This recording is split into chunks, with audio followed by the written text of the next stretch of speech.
insists that her controversial statement that is contracting somebody to kill the first couple and House Speaker Martin Romualdez if she herself gets killed does not constitute a real or active threat. But despite her explanation, the Justice Department says she's still liable for grave threats and sedition. Recall that according to VP Sara, what she ordered was just a conditional act of revenge. She insists all that she said were taken out of context. In a way, that's true because the VP said that she ordered to kill only after she herself gets killed. But Section 139 of the revised penal code cited forcing or threatening in order to hinder the execution of a law or election or the duties of a public official as a crime. It also included inflicting any act of hate or revenge on a public officer or employee. The punishment is jail term of up to 12 years and a 2 million peso penalty. Meanwhile, Article 142, which is about inciting to sedition, included disturbing the peace of a community and the safety and peace of the government.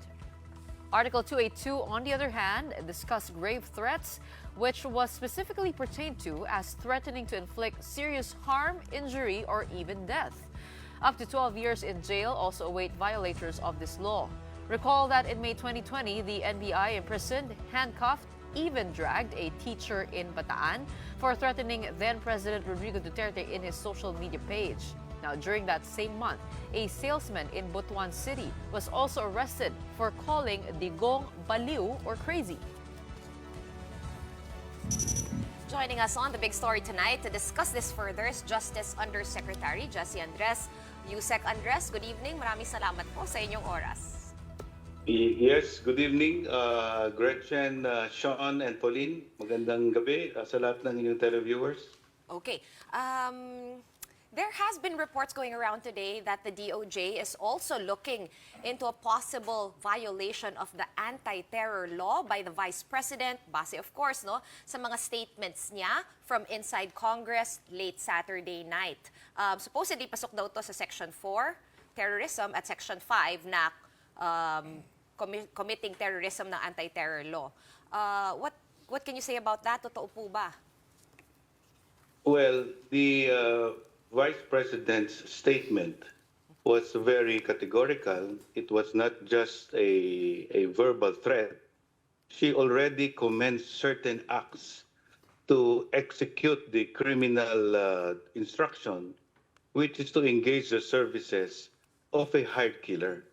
And in her own statement, she said that she gave specific instructions to kill the President, the First Lady, and Speaker Martin Romualdez, and he should not stop until the three are dead. And when she asked, are you willing to do this? The hired assassin said, yes. And this is no joke, confirmed by the Vice President. So this is not only just a thing that she thought of, it was something that was actually partly executed already, commenced by the engagement of a hired assassin.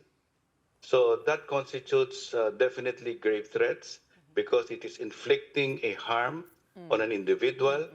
It may also constitute sedition because it is an act of revenge and harm to a public official, and no less than the President is the subject of that threat. That's why it is of a higher extent because national security is involved here. You're also correct that the anti-terror law will find also some application in this case because this broad law likewise punishes under Section 4 and Section 5 and Section 6 certain acts committed by the Vice President. What are these? It is also, again, to inflict harm on another person. And this, even the proposal to commit this harm to another person, if it is intended to sow fear, will now fall under the terror law. And why is this applicable? The person that was threatened is actually the President of the Republic of the Philippines. And the one who is making the threat is the second highest official who has, power, influence, and political persuasion. it can really be implemented. That's why it is a serious threat to national security, and it will sow fear. The president has the duty to deliver social services, socio-economic services, so many things, health services to our people. And if he is threatened on his very life by a very powerful individual, then that constitutes a serious threat to national security. And therefore, within the tenor of the anti-terror law, because it shows fear and, against security of the country. And that is a very serious matter that this administration, the Department of Justice, will look closely into. We will give the Vice President full opportunity to present her side, and we will have our own evidence to gather. But the admission of the Vice President herself is very damning or incriminating because it admits practically all the elements of the crime. Okay, so Usec, just a quick clarification to everything that you just said. Is there a chance that all these charges could change after the Vice President shows up and answers to the subpoena that has been sent out by the NBI? Well, the subpoena issued by the NBI is purposely to give her opportunity to explain her side. We will ask the Vice President, who is this particular individual that she talked to and engaged to do this criminal act against the President, the First Lady, and the Speaker. And it depends on what she will answer and the simultaneous investigation. We have now engaged the intelligence community, the police force, also, and the National Bureau of Investigation to find out the identity of this hired assassin.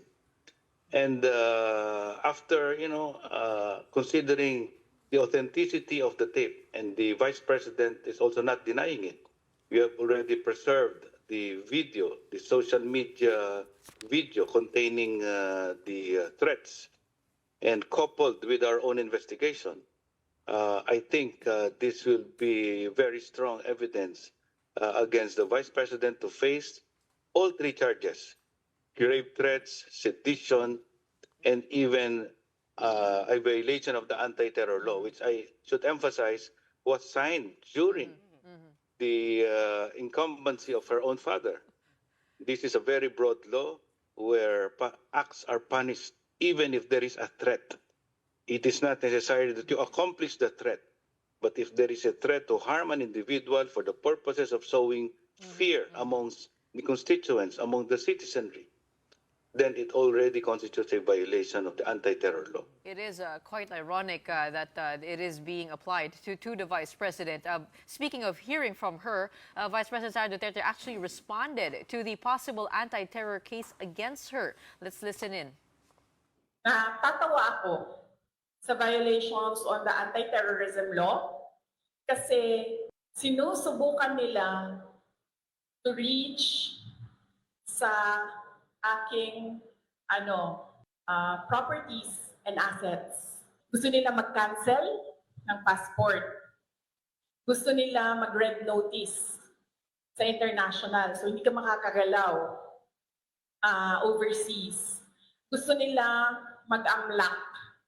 Anti-money laundering violations. So ibig sabihin nun, i-freeze nila yung pera mo at yung properties mo. Hindi ka makakagastos ng pera at hindi ka makakapasok sa properties mo. At gusto nila mag-issue ng mga search warrants. Usec Andres, can we get you to react to what the Vice President said?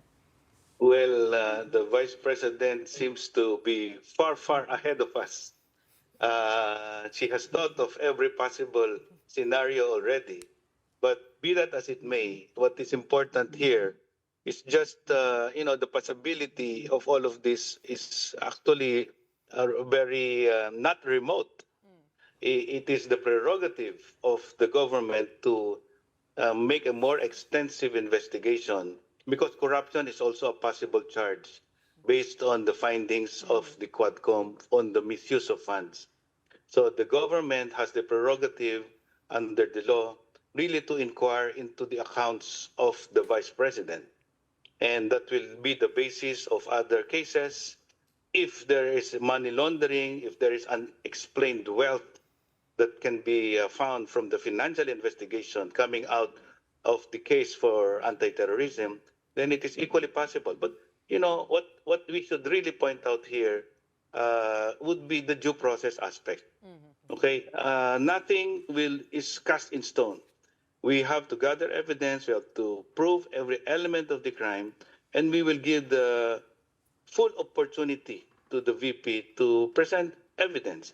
But what is only alarming is that on the part of the Vice President, when she made the grave threats, she was not using the law, but she was putting the law into her own hands by engaging the services of a hired killer. We do not expect that from a sitting Vice President, the second highest official of the land, to Usec, put the law into her own hands and hire a killer instead of going through the judicial process and seeking remedy under the rule of law.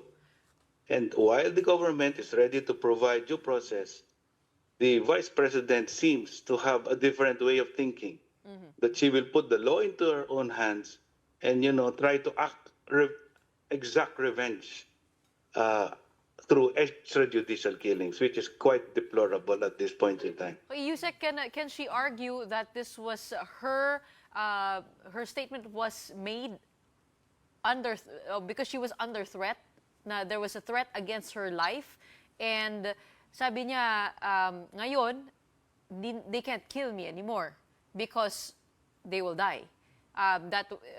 Speaking for herself in her defense, in her self-defense, can she argue that? And what would she need to prove that her life was really under threat? Yeah, we wanted to get to the bottom of that. That's why we will ask her when she goes before the NBI whether this threat was actually recorded and reported to law enforcement authorities. If indeed this was a serious threat, it would be incumbent upon the Vice President as a lawyer and as a public official to report this to the law enforcement agents, put it in the blotter, give all the names, the possible individuals or circumstances that might be relevant for the law enforcement agents to do an investigation so that we will be able to protect her. Hopefully she did that. And with respect to, the fit of anger that you were trying to mention, under the revised penal code, whether a threat is actually executed or not, or a condition is put before the threat is being done, such act is still punishable. I'll put it in an example in our Filipino language. Pag sinabi niyo po na kapag ang isang tao ay hindi tumupad sa kanyang pangako or obligasyon, ay papatayin ko siya. A conditional threat po yan. But nonetheless, the law punishes it because it is a crime against public security and liberty. So people should be secure in their persons. They should not have any disturbance of their peace of mind unnecessarily. And a criminal threat, a threat to execute an act which is criminal in nature, which is murder, is something that disturbs public security and safety. So that is the rationale why even a threat is being punished. Kayo po, siguro you would understand a situation where an individual will threaten to, kill your family members, whatever it may be, for whatever reason, because of your advocacies, because of your belief. And that is something that is, protected by the law. That's why even making a threat, even if you have not completely done it, it's already punishable. But as in this case, you notice she already admitted that there was an individual who was engaged. That's why this is very alarming, and the government has to do its duty to protect an elected official. The president of the country is the highest official of the land. He was voted into that position because people expect so much from him, and he has to deliver. And threats to his life will impede the performance of his duties. Okay. That's why we have to do something about this. Yes. Usec, speaking of that individual, I'm curious about the definition of terms kasi as far as the Vice President is concerned, she did argue that she never used the words assassin, hitman, or killer. I mean, legally, Usec, ano ba yung rule of law there? Can we deduce or just assume na assassin na yun? The word assassin is just a description of a person who is hired to kill. But what is established from the words of the Vice President is that she already engaged the services, whether we pay that person or not. He engaged the services of a person, gave in specific instructions to kill specific named individuals. That is why it is no joke. It was even confirmed by the person engaged that he will be able to do it, and he will do it. That's why it doesn't matter whether we use the term assassin, but there is a person. The element of the crime is not the word assassin. The element of the crime is the disturbance of the peace when you threaten somebody of harm or even death. So that is what is being punished. Right. But when we talk, Irrelevant po yung term na assassin. when we talk about that person, no, that quote-unquote Yes. assassin, right, anong pong klaseng ebidensya with regard to yung talagang nag-exist ba ito? Like, what kind of evidence are you looking for? Obviously, a name, right? Yeah. But what are the chances really that we can get this information? And if the Vice President refuses to give up the name, what are the consequences then? Yeah, two things. First and foremost, the admission of an individual can be used as evidence against that individual. So primarily, the evidence coming from the Vice President herself is admissible in court as evidence to prove the grave threats. If the video is authenticated and the Vice President says that, yes, I made those statements, there is nothing else that you need to prove. Because that is an admission against interest, that is a self-confessed testimony that is admissible in court. Hindi po namin siya hinihinga ng pahayag, ngunit siya po ay voluntaryong nagpahayag ng kanyang masamang balakin. Whether it's conditional or not, it is still punishable. That is why on our part, we will have our own effort. Marami pong paraan, forensic investigation, I should refer to it. There are many ways by which we can determine ultimately who is this person referred to by the Vice President. I am sure it exists. In evidence, there is such a thing as res ipsa loquitur. Res ipsa loquitur, the thing speaks for itself. You listen to the video, the way the Vice President said it. In your own assessment, do you think she was telling a lie? Or was she candidly explaining what she actually did? That's the thing, Answering though. a particular question. I do not think that you would say that she's lying. And it looks very spontaneous. To make it clear, Unless you see Usec, it otherwise. We will respect that. medyo nagkasakit nga po ako dahil pinanood ko po siya live kasi naabutan ko po. I cannot believe it. Okay, Dahil po, yung act of revenge po, hindi ho dapat manggagaling yan sa public officials. We have to follow the rule of law. Kung sino ho ang pamatay sa isang tao, paano ho natin pagbibintangan? Kaagad-agad ang isang tao at gaganti na tayo, papatayin din natin. Marami pong maaring mangyari. So do you mean to say, Usec? One individual, especially Right. one Usec? involving politics, could have many enemies.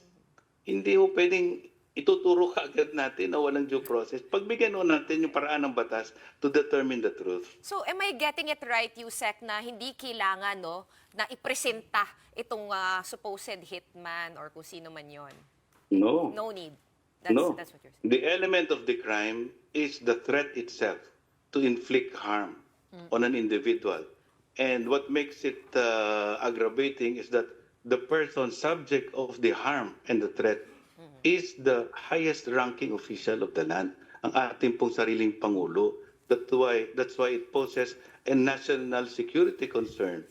That is why the anti-terror law is also being invoked now, because it tends to sow fear Now, everybody, the DDS is, I don't think it is a legend. If you understand what I mean by DDS, Davao Death Squad, it's supposed to be a legend, but I don't think it is a legend. Yusek, So many people have testified about the reality of the existence of a double death squad. Can you imagine that coupled with the threat coming from the vice president? And she is the beneficiary of the death of the president. So it can be very plausible that someone who wants to ascend into power would do some things, maybe not legal, but attempted to do something because she is the constitutional successor when the president dies or is incapacitated. So you have to take things in the proper context. At the way she said it, I believed it. If my ordinary perception is wrong, I'm sorry.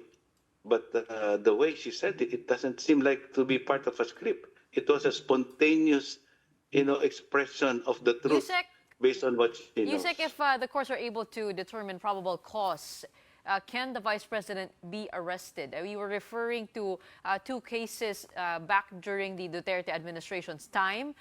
Doon sa mga kaso na yun, parang kinaladkad pa yung mga nag-express na ito yung maaaring mangyari sa presidente, magbibigay sila ng reward kapag pinatay, tinawag na baliw si Digong, ito nakaladkad sila. In the case of the Vice President, the NBI said nagkamali sila noon dahil di nabigyan ng due process. This time, they're giving due process. But ultimately, where can this lead?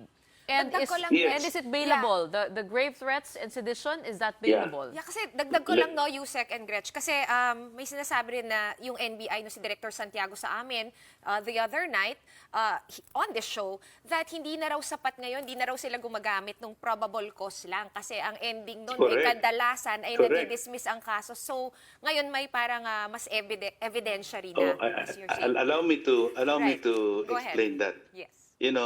As part of the Department of Justice reforms, our leadership, including myself, we changed the rules. Previously, it was just probable cause and someone can be sued in court and would face trial. Probable cause is such a little amount of evidence that you will submit to the prosecutors and they will file a criminal case. But poor people are disadvantaged in this manner and they have to keep on facing cases and they are probably incarcerated because they cannot post bail. That's why we changed it. To level the playing field, we have to increase the level of evidence. It is now prima facie evidence with reasonable certainty of conviction for the crime charge. So ang ibig sabihin po niyan, kumpleto ang ebidensya namin, lahat ng elemento ng krimen. Dapat hawak na namin bago kami mag-file ng case. It's a solid and strong case that will stand the rigors of trial before we file it. Now, the question of whether the Vice President can be arrested, first, you have to understand the Vice President is not immune from suit. Under the Constitution, only the President of the Republic is immune from suit and only during his term. So the Vice President can face criminal cases as in fact, si former Vice President Leni Robredo was subjected to a similar case inciting to sedition. And there was a ruling on that matter and there was no issue on the jurisdiction of the Department of Justice to take cognizance of the case. But we dismissed it. The Department of Justice dismissed it for insufficiency of evidence eventually. But that just goes to show sitting officials, including the Vice President, senators like Senator De Lima, Senator Trillanes, were charged criminally and had to be incarcerated, had to face the consequences of their acts because some offenses are non-bailable. Yung grave threats po is a bailable offense. Yung sedition is also a bailable offense. Yung anti-terror law is a non-bailable offense. Okay, pag So, it is may possible violation po that- ng pag may violation po ng Anti-Terror Act, maaari po bang maklasify si VP Sara as a terrorist if she is found convicted of violating that law? No. There's a difference. There's a big difference. There is such a procedure as designation of a terrorist. We are not doing that. that there is also that procedure of first designating the individual as a terrorist and then we can act. Yung pong mga sinasabi kanina ni Vice President Sara ay yun po yung designated terrorist. So dapat Na maklasify po kapag muna ikaw siya. po ay Oo. designated ka na terrorist, yun pong accounts mo ma-freeze, pwede po kayong yung mga assets mo ma-freeze, part 2 yun ng remedies ng gobyerno. Pero hindi po namin iniisip yun. That's why I immediately reacted. She is so far ahead of us. We are just, trying to investigate this particular threat and also the corruption charges possibly coming from the investigation being done by Congress. And we are not thinking of those other things that she mentioned to freeze her assets. No. But So, Usec, if the evidence warrants, then we will go into it, but not right now. Usec, you would need to be classified as a terrorist first before you can violate the No. anti-terror law. No. Ah, okay. No. That's why I said even a proposal to commit terrorist acts is also punishable. Okay. If you inflict harm, if you propose to inflict harm on an individual for the purpose of sowing fear in the citizenry, it has political implications, tension, public security issues, then it is already punishable. It's a very strict law. Section 4, Section 5, Section 6 of the anti-terror law is broad enough to cover this. That's why I am saying it is ironic that this was passed during the incumbency of her father, when the father wanted to go after all of these people. And that's why the Congress approved this in this version, Okay. which is Usec? very lenient, very strict against the offender. Okay, And so- now it's coming back. All right. Yes, In the a irony, different way. Usec, is definitely not lost on everybody here. Let me assure you of that. But just to wrap everything that you said, out of the Yeah. 3 charges, grave threat, sedition, possible, and violations of the anti-terror law, the only one that is not bailable and therefore possible na ma-detain while waiting for trial, si Vice President Sara Duterte, in case, of course, is the violation to the anti-terror law. Dahil bailable yung That is dalawa. correct. Okay. That is correct. And if ever, let me just expound a little on that. Even if it is a non-bailable offense, you can apply with the court on a petition for bail to allow you provisional freedom during the pendency of the trial. And that is also a remedy. Everything is provided in the law. That's why I was always arguing in this manner. Do not put the law into your own hands. There are remedies available in the law to protect our rights, and our courts are effective, functioning, and independent. The Supreme Court is an excellent Supreme Court. Most of them are scholars and renowned lawyers, and they will definitely do their duty in accordance with their oath as justices of the Supreme Court. There are so many remedies, and in a democracy, debate is encouraged. A vibrant debate is a manifestation of a vibrant democracy. But let us not go out of the legal framework and the constitutional framework in asserting our reliefs and remedies. Yan din po, Usec, yung sinabi ninyo, sa mga tanong ng media about yung mga statements naman ni former President Digong Duterte when he was saying about fractured government. But either way, we have run out of time. Thank you so much for indulging us tonight, Justice Undersecretary Jesse Andres. Maraming salamat po.